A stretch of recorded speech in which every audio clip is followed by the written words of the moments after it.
Good morning, students. Today we will move on to the next lesson. Now observe these two images. So a girl is standing and a boy is walking, isn't it? So differences you can see is girl is standing, boy is walking.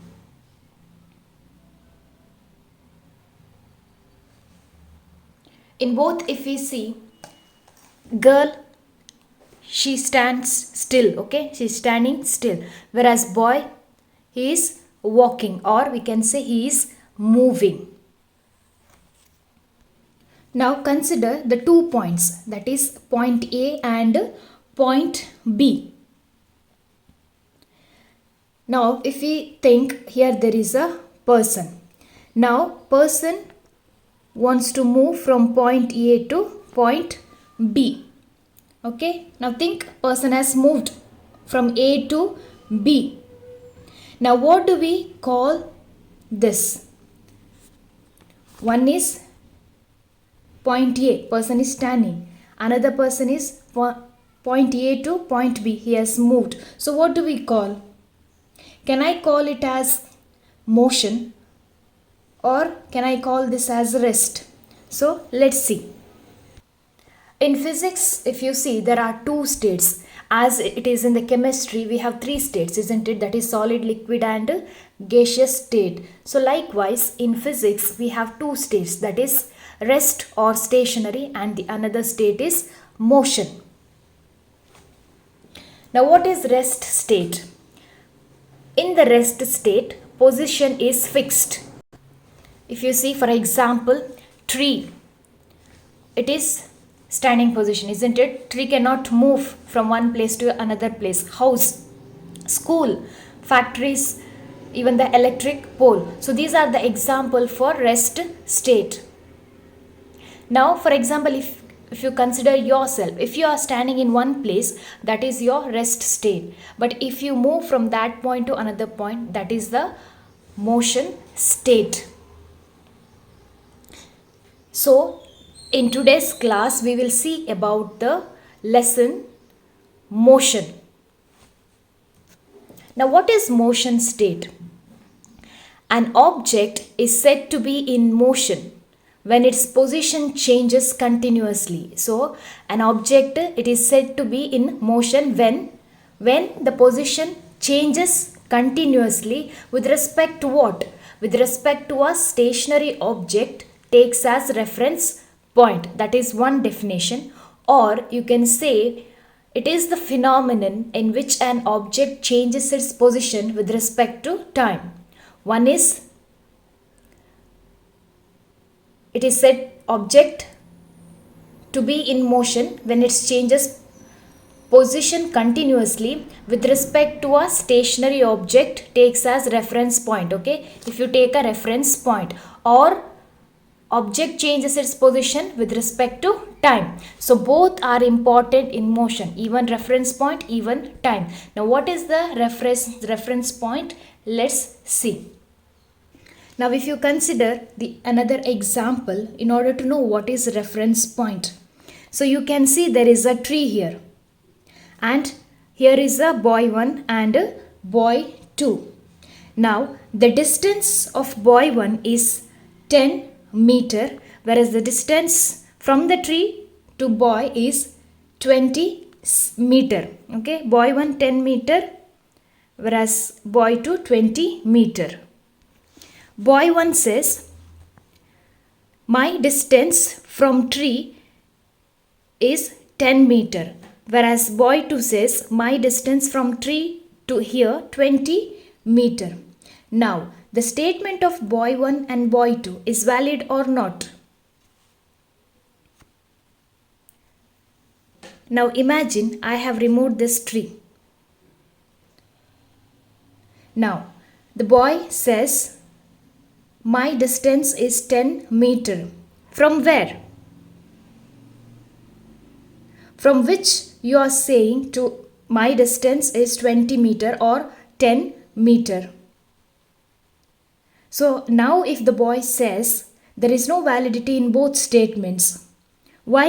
Because there is no tree. The statement will be false. So, the tree which is here, it is a reference point.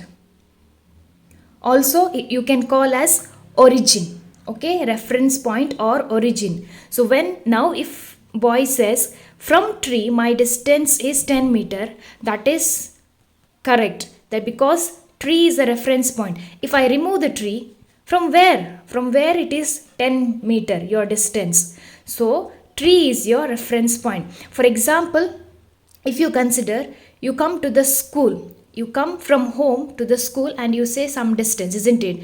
Now, which is your reference point? Your home is your reference point, okay? Because you are starting from home. So, home is your origin or reference point. So, the reference point is nothing but through which we attain a position, okay? We attain a position. Now, whenever you speak about motion, time is also very important. Not only the reference point, but time also is important. When the position changes of an object, what happens? Even the time also has changed. See, consider yourself, you have come from home to school. Now, maybe you have started at 8 o'clock, your journey. Now you reached maybe 8:15 to the school. So your time is changed, isn't it? It is not still 8. So the motion state will be with respect to reference point as well as changes in your time. For example, if you see flying birds, swimming fishes, even the blood in your vein, then the rotating planet. So all these example for motion state. So remember, the motion is nothing but position changes continuously with respect to reference point and even changes its position with respect to time. So both the definitions are correct.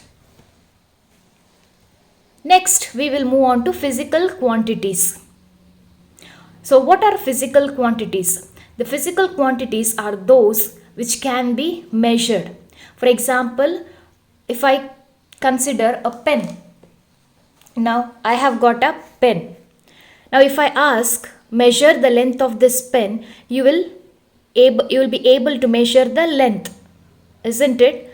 So that is the physical quantity, length. Then if I ask you to see the weight of this pen, you are able to say the weight, that is mass. Time, temperature, to see the temperature. Force, pressure, work, all these are the physical quantities. Now this physical quantity is divided into two types, that is scalar quantity and vector quantity. What is scalar quantity and vector quantity?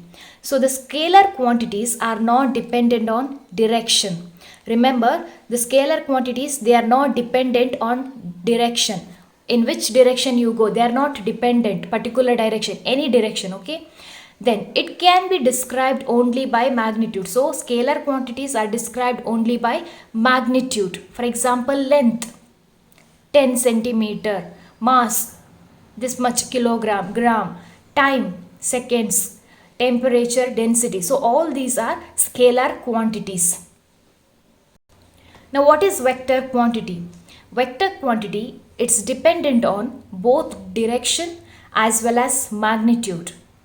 Scalar quantity, it is not dependent on direction but only magnitude, whereas vector, it depends upon both, that is direction as well as magnitude. For example, force. Force is nothing but how much force is required to put on one particular object. So if you have to carry something, so how much force you have put on that object, that is the force. We'll see through the example what is this vector quantity. Now if you see, there are two boys and between there is a box. Now I will say the box has to be moved towards the east. Okay, you have to take the box towards the east, but it cannot move. Why? Now if you see here, boy 1, how much force he applied? 5 Newton. But the force which comes from opposite, it is double than the first, that is 10 Newton. But what happens to the direction? Direction is wrong. I have told to move it towards the east, but the first boy is very much correct and he is applying 5 Newton. But from the opposite direction, what happens? He is applying more force, but the direction is wrong. Next, what happens?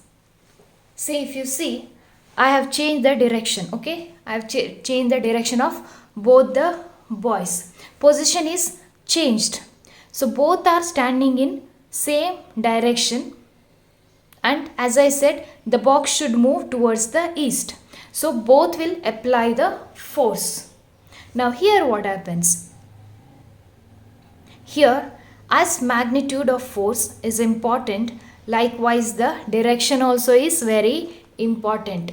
As you want the magnitude is important, even the direction is important. So in first cases, they could not move the box because one was applying towards the east, one was applying the force on the opposite direction. Whereas now what happens, both are applying on same, that is towards east, so box can be moved. So the total force is 15 Newton. Now for example, if you consider bottle. Now if I say turn the cap of the bottle in anti-clockwise direction. So when you open the bottle, what happens? You open it in anti-clock direction, isn't it?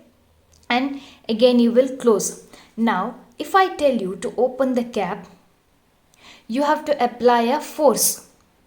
For example, you may be absent-minded, and if I say open, you will turn to clockwise. Now if when you move towards the clockwise, if you apply 5 Newton or 10 Newton or 50 Newton also, what happens? The cap will not open. Why? Because the direction is changed.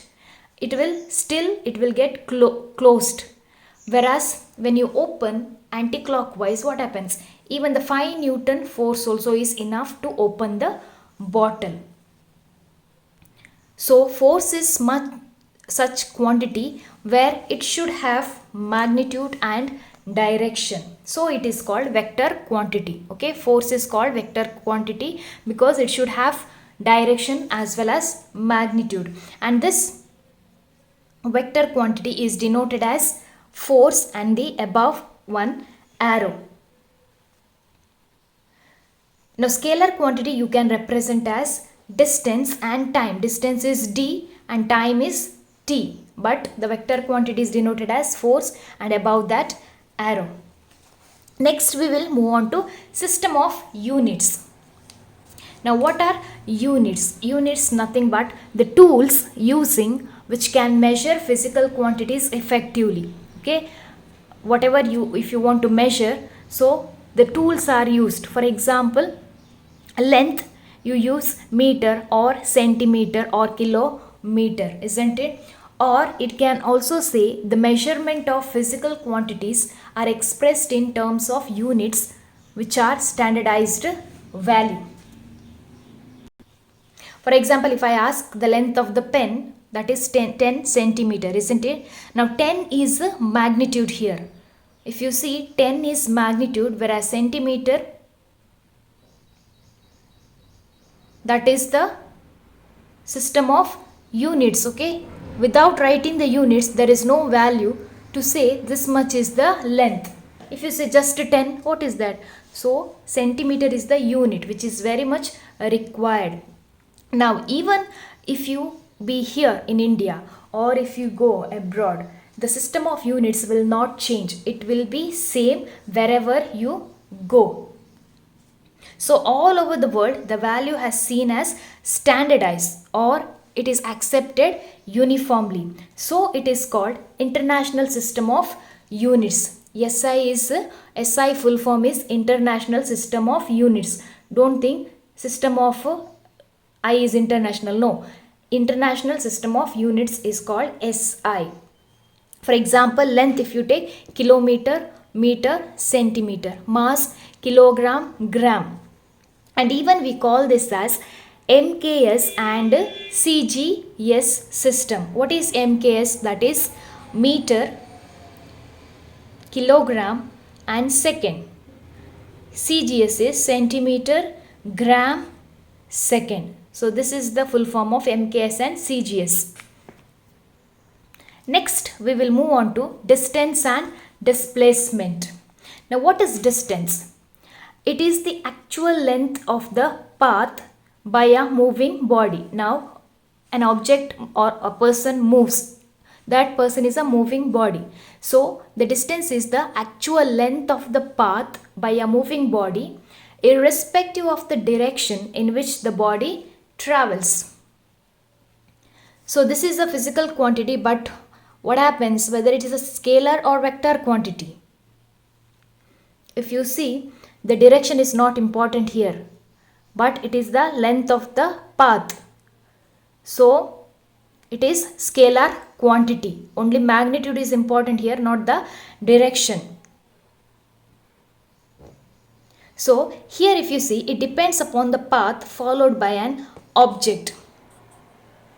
For example, if you consider a car. Now, if you consider a car wants to move from A to B. Okay. Now, car has moved from A to B. Now, what is the distance? Distance will be AB. That is from A to B, the total distance. Car has followed AB path. So, here we can measure the distance, but there is no need to mention about the direction. Even this can go car this way direction, or the car way can go this direction also. So there is no need to mention the direction, but the magnitude is very important, the measurement of the distance. Suppose now car has moved from point A to point B. Okay, then again the car comes back from point B to point A.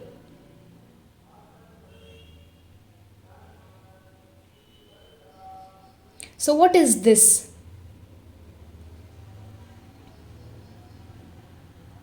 This is nothing but this is the displacement. So the displacement we will see little later. So first we'll see about the distance. So distance, as I said, I hope you understood, that is the total measurement. Okay, the direction is not important here, but the magnitude, that is the total distance.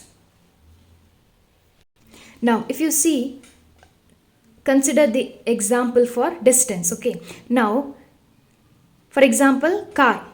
Car is moved from A to B. What is the distance? 4 kilometer. Now, car moves again from B to C. What is the distance? 3 kilometer.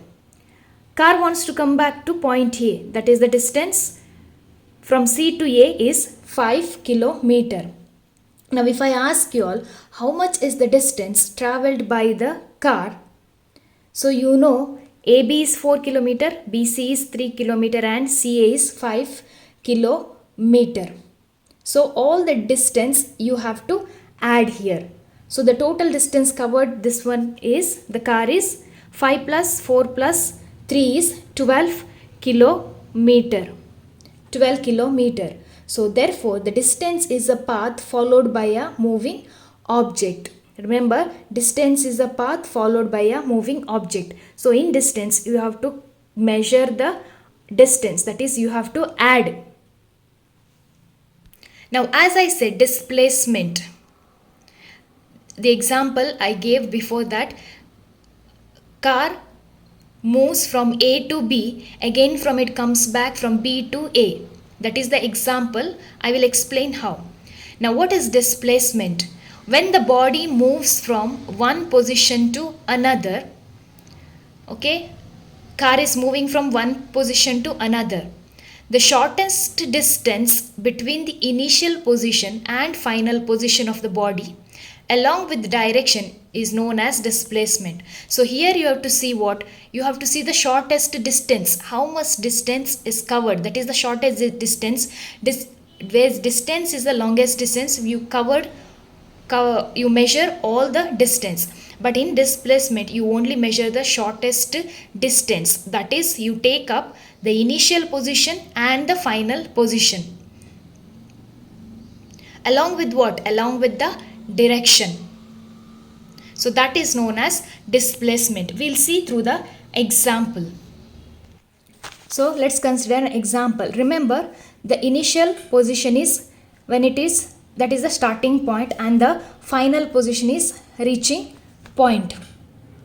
Now here in displacement, the direction is necessary, even the magnitude is very important, so it is called vector quantity. Displacement is vector quantity, whereas distance is scalar quantity.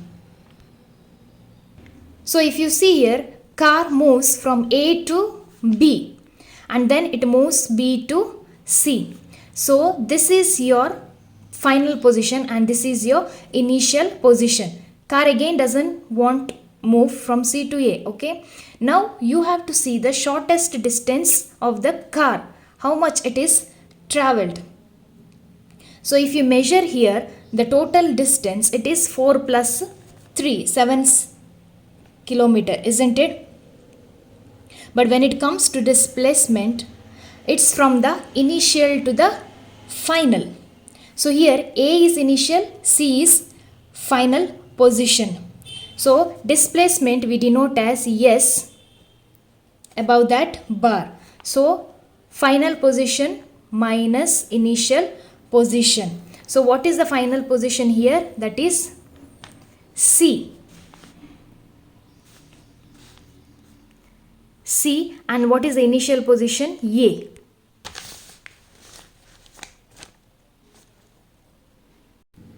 So we can find out the distance from A to C. So you have learnt the Pythagoras theorem, isn't it? So that is AC square is equal to AB square plus BC square. So what is AB square? That is 4 kilometer, 4 square, and BC square is 3 whole square. 4 4s are 16 plus 3 3s are 9. So you have got 25. So AC whole square. So AC equal to square root of 25, that is 5 kilometer. So what is the shortest distance covered by? That is from initial to final, that is 5 kilometer. So through this example we come to know that distance is dependent on path, whereas displacement is path independent. It is not dependent on path. Let's consider the another example. Okay, same.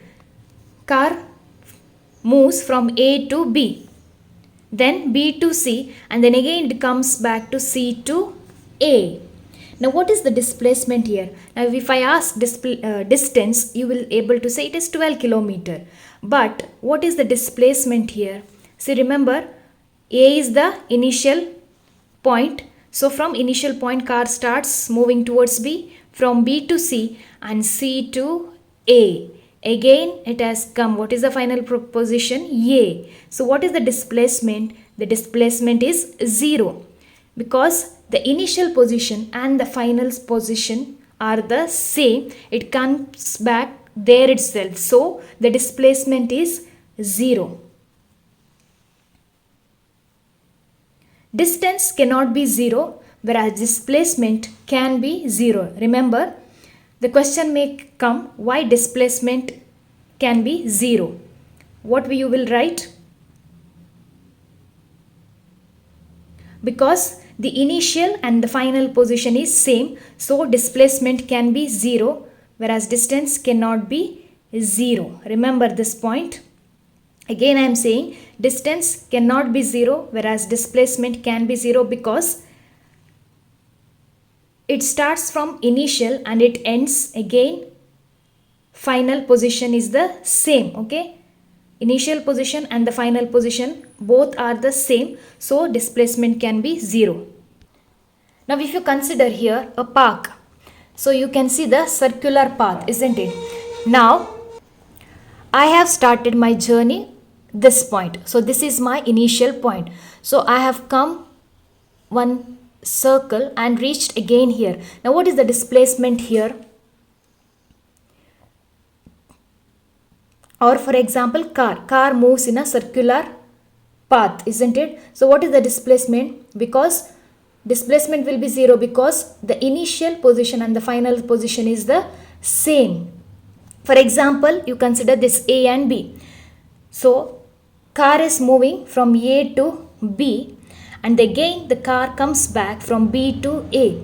Now which is the final and initial position? A is the initial, as well as car comes back, again A is the final position. So displacement is 0. So distance you have to add the all values, whereas in displacement you have to subtract the value, that is from initial to final.